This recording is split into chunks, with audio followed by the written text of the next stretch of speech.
Hey, this is Eric Brudvig with the IGN Xbox team, here with a video review of Too Human, the Xbox 360 exclusive game from Silicon Knights.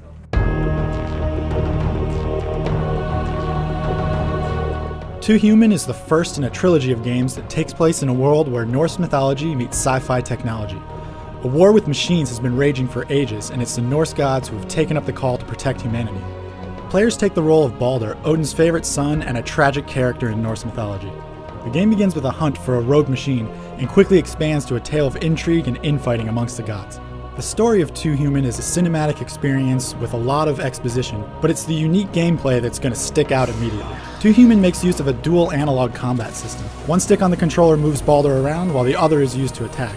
Simply point the analog stick towards the enemy and hold it down and the game does the rest. Through flicks and rotations of the stick, you can perform a small number of extra moves, which are then further expanded upon through guns and special attacks in the game. With both analog sticks on the controller occupied, this leaves no option for the player to directly control the camera.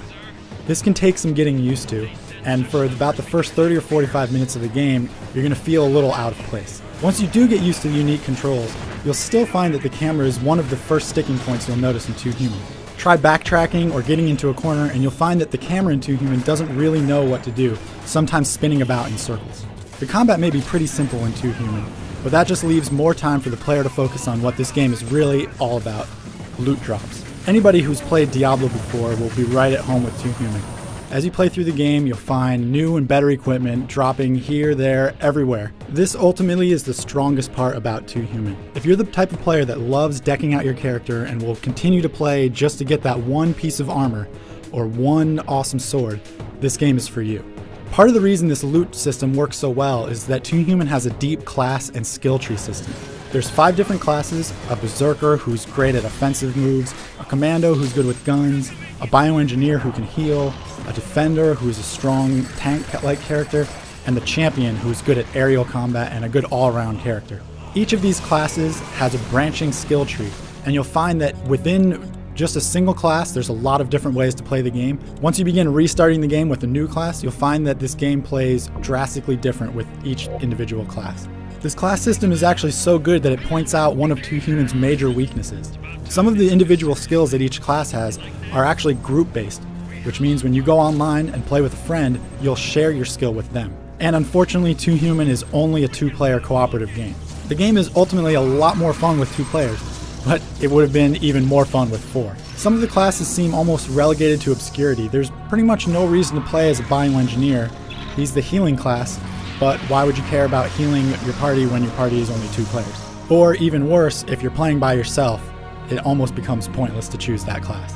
This, combined with all the loot, just begs for some sort of way for you to interact with more than just one player. Even if there was something as simple as a lobby where you could show off your armor and trade things with more than one other person, the entire package would feel more cohesive. For every good thing that Too Human does, it seems like it also has something holding it back.